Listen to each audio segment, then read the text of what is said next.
السلام علیکم ورحمۃ اللہ وبرکاتہ۔ عزیز طلباء کرام، جیسے کہ آپ کو پتہ ہے کہ حکومت پنجاب نے ہدایات دی ہیں کہ بچوں کا نقصان نہ ہو اور اس کے لیے آن لائن کلاسز شروع کی جائیں، تو آج ہم اپنا بی ایس سی اسلامیات لازمی کا پہلا لیکچر آج ہم اپلوڈ کر رہے ہیں، اور اس پہلے لیکچر کو ہم اپنا وائٹ بورڈ پہ آپ لوگوں کے سامنے پیش کر رہے ہیں۔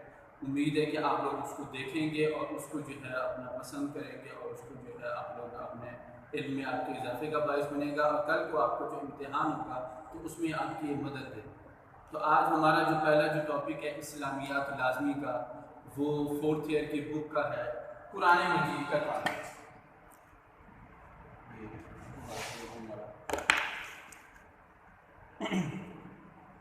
پہلا ہمارا ٹاپک ہے وہ ہے قرآن کا تعارف۔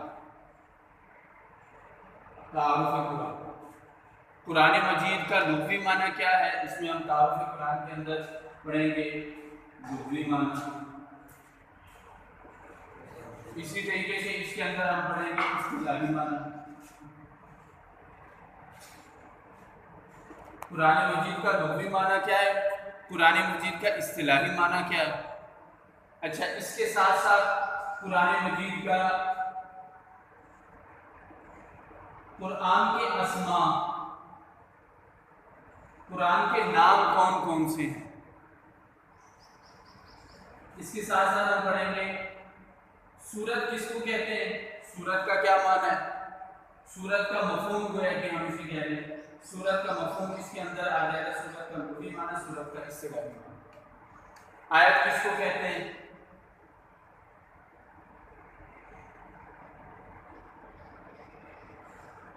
اس کے ساتھ ساتھ آ جائے گا مکی صورتیں،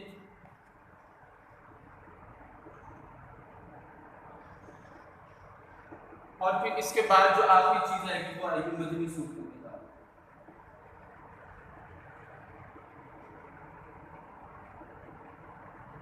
یہ تقریباً کوشش کریں گے آج ہم اس کو پہلے لیکچر کو اس میں اپنا مکمل پہلی بات قرآن کا تعارف۔ قرآن کا لغوی معنی کیا ہے، قرآن کا لفظ، قرآن کا لفظ یہ ماخوذ ہے کرعن سے،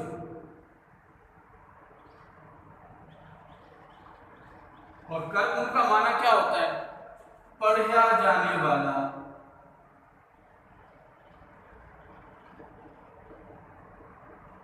تو قرآن کو قرآن اس لیے کہتے ہیں کہ دنیا کے اندر سب سے زیادہ پڑھی جانے والی کتاب قرآن مجید، قرآن مجید دنیا کے اندر سب سے زیادہ پڑھی جانے والی کتاب ہے۔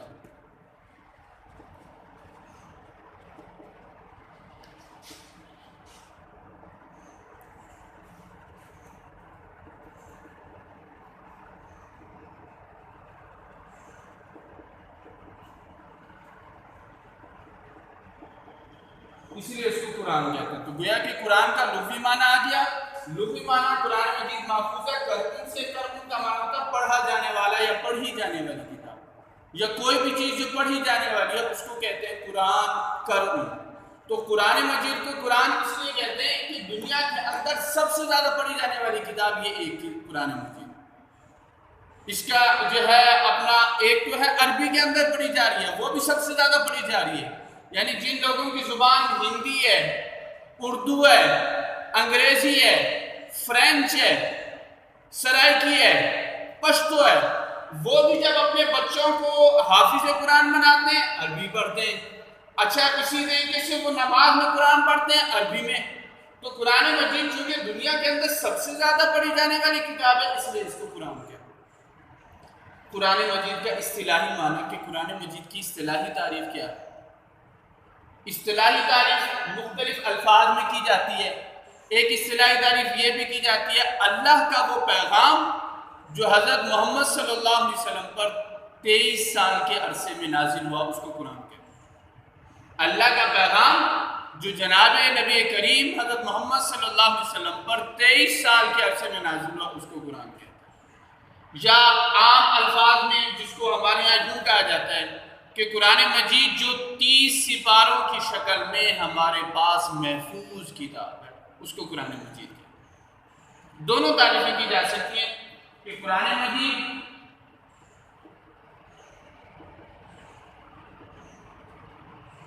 جو 30 پاروں کی شکل میں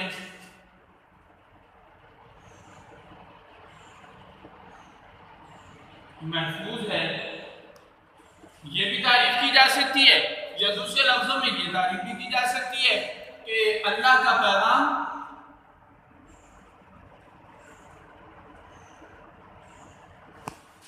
جو حضرت محمد صلی اللہ علیہ وسلم پر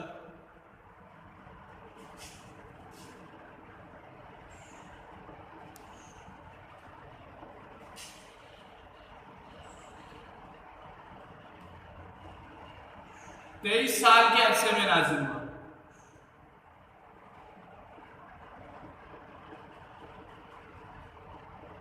اسے قرآن مجید کہتے ہیں، یہ قرآن مجید کے اصطلاح ہے۔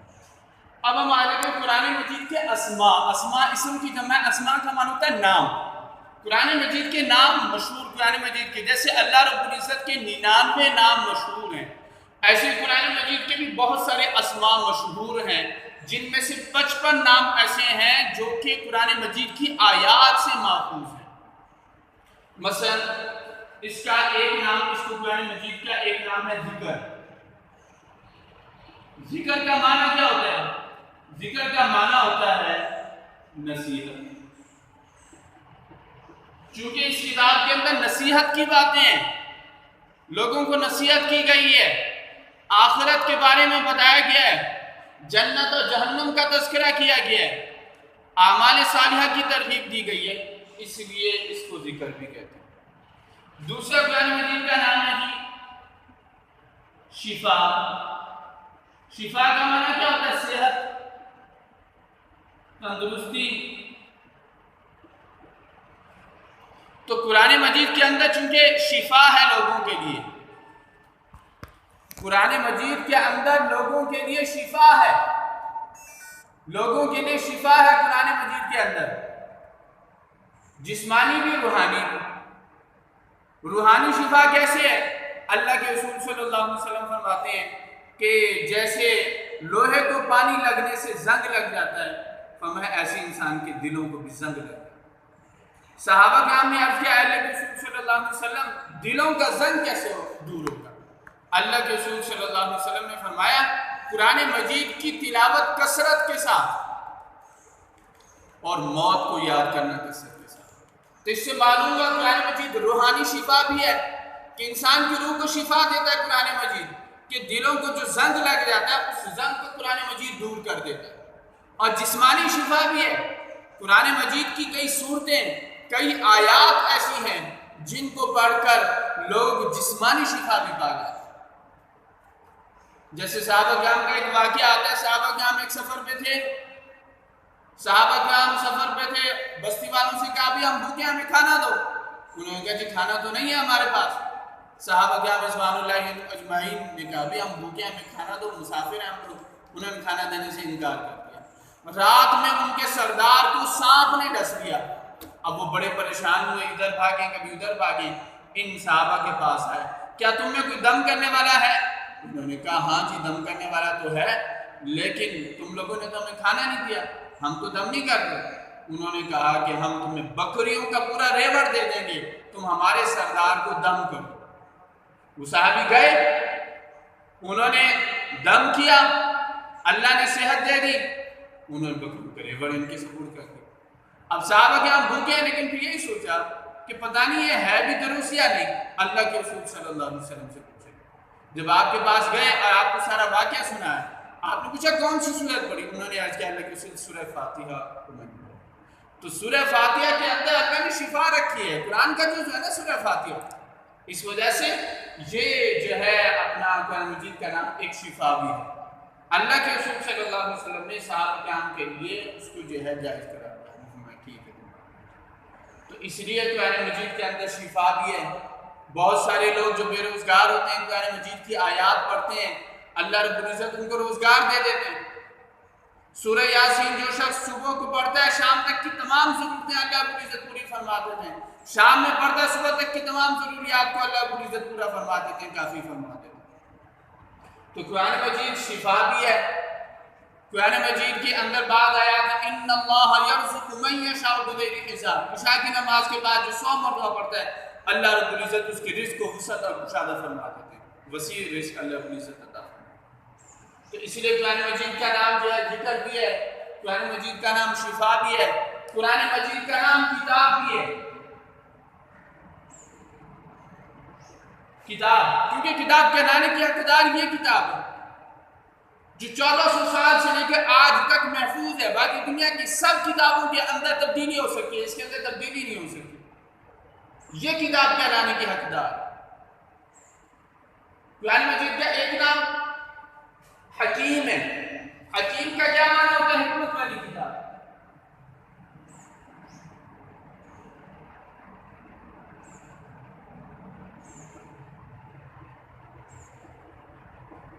اس کے اندر چونکہ حکمت والی باتیں ہیں, اللہ رب العزت کے احکامات ہیں, اوامر ہیں, نواہی ہیں, اللہ رب العزت نے جن کاموں سے منع کیا وہ ساری چیزیں اس کے اندر موجود ہیں. اس وجہ سے اس کو حکمت والی کتاب بھی کہا جاتا ہے. تو یہ قرآن مجید کے چند مشہور جو ہے نام. اس کے علاوہ بھی اور بھی نام ہیں, جیسے جو ہے اس کو مجید کہا گیا ہے, بزرگی والی کتاب ہے. اور لوح محفوظ کے اندر ہے, محفوظ جس کو کہا گیا ہے. اور اللہ رب العزت نے جگہ جگہ اس کے بارے میں فرمایا یہ کتاب ہم نے اتاری ہے, ہم اس کے محافظ ہیں. یہ محکم جو ہے اس کی آیات ہیں. تو یہ قرآن مجید کے مختلف اسماء ہیں جو میں نے آپ کے سامنے ذکر کیے. اب اس کے بعد ہم پڑھتے ہیں جی سورت کس کو کہتے ہیں. سورت کا معنی ہوتا ہے شرف, بلندی, رتبہ. یہ سورت کا لغوی معنی ہے. اصطلاحی تعریف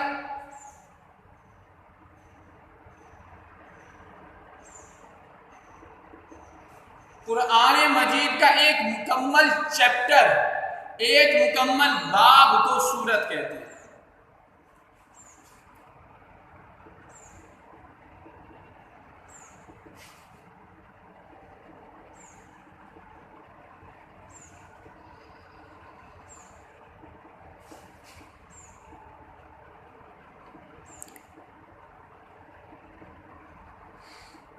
قرآن مجید کا ایک مکمل باب جو ہوگا, ایک مکمل جو چیپٹر جو ہوگا, جیسے ہماری کتابیں ہوتی ہیں اس میں چیپٹرائزیشن ہوتی ہے, ایسے قرآن مجید کے ایک مکمل باب کو سورت کہتے ہیں. جیسے قرآن مجید کا جو ہم جس کو کہتے ہیں سورہ فاتحہ, ایک مکمل چیپٹر ہے, اس میں اللہ کی حمد و ثنا, اللہ سے مانگنے کا طریقہ بتایا گیا.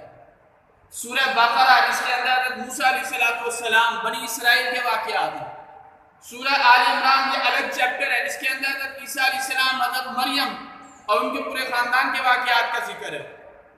سورہ یوسف, اس میں حضرت یوسف علیہ السلام کے واقعات موجود ہیں سارے.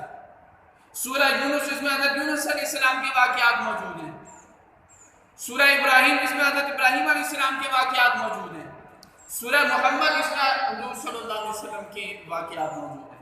سورہ فتح, اس کے اندر جو ہے فتح مبین جس کو قرآن میں کہا گیا ہے اس کے متعلق بتایا گیا ہے کہ اللہ رب العزت نے مومنوں کو سورہ حدیبیہ جو مسلمانوں نے کی ہے, اللہ رب العزت نے فتح مبین کو کیے تھے. یہ بہت بڑی فتح. تو یہ جو ہے کہ قرآن مجید کے مکمل باب کو سورت ہے. پھر اس کے بعد آ جاتا ہے آیت. آیت کا لغوی معنی جو ہوتا ہے نشانی. آیت کا لغوی معنی ہوتا ہے نشانی. آیت کا اصطلاحی معنی قرآن مجید کے ایک جملے کو آیت کہتے ہیں. جیسے ہم اردو کے اندر ایک جملہ کہتے ہیں کہ یہ ایک اچھا انسان ہے, یہ ایک پورا جملہ ہو گیا. اسی طریقے سے قرآن مجید کی ایک ایک جو آیت ہوتی ہے اس کو آیت کہتے ہیں, ایک ایک جملے کو ہم آیت کہتے ہیں. جیسے الف لام میم ذالک الکتاب لا ریب فیہ, یہ کتاب ہے اس میں شک نہیں. ھدی للمتقین, یہ الگ ہے, پرہیزگاروں کے لیے ہدایت ہے. تو قرآن مجید کے ایک مکمل جملے کو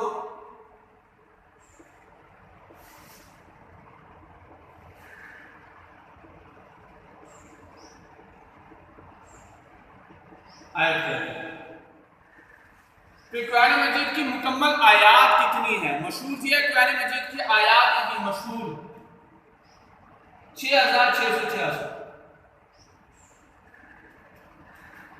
6666 یہ مشہور ہے قرآن مجید کی آیات.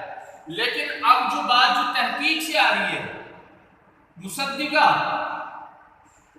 اور درست بات کیا ہے 6236 آیات ہیں قرآن مجید. یہ درست ہے کہ قرآن مجید کی کل آیات 6236. پھر اس کے ساتھ ساتھ رکوع قرآن مجید کے کل ہیں. مشہور ہے کہ رکوع ہے جی 540. یہ مشہور جی ہے. لیکن اس میں بھی مصدقہ بات جو درست جو بات ہے کل رکوع 558.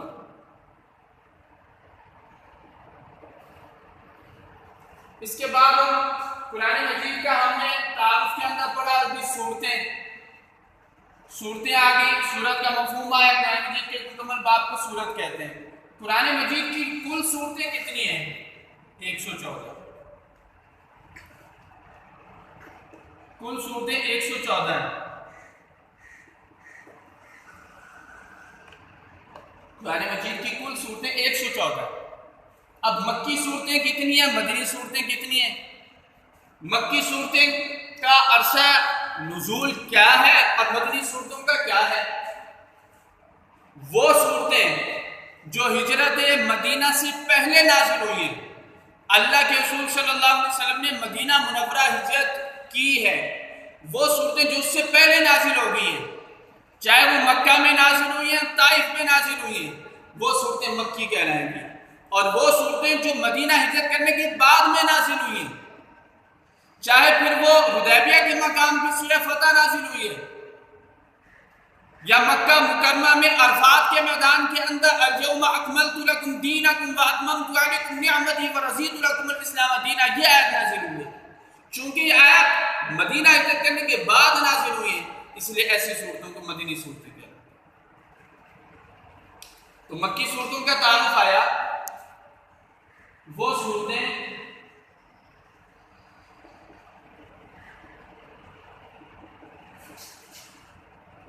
جو ہجرت مدینہ سے پہلے نازل ہوں وہ مکی صورتیں.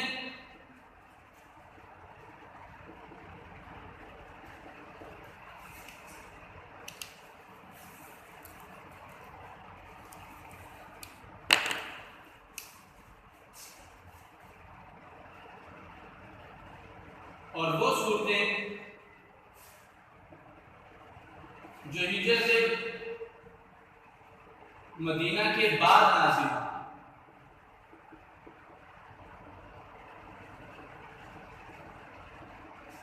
وہ مدنی صورتیں کہلاتی ہیں.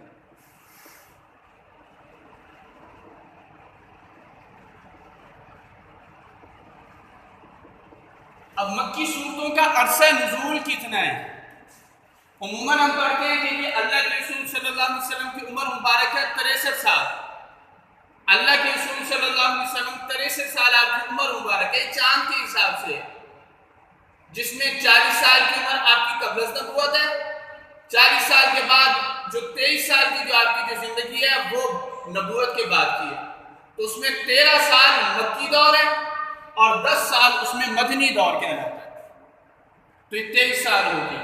لیکن اگر ہم ہمارے شمسی مہینوں کے حساب سے دیکھیں تو مکی جو ہے وقت وہ تقریباً 12 سال اور 12 ماہ اور کچھ دن بنتے ہیں اور مدنی جو ہے وہ 9 سال اور 9 مہینے اور کچھ دن بنتے ہیں.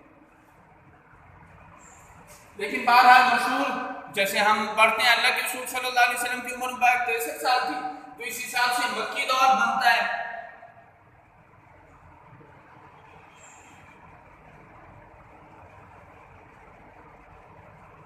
13 سال.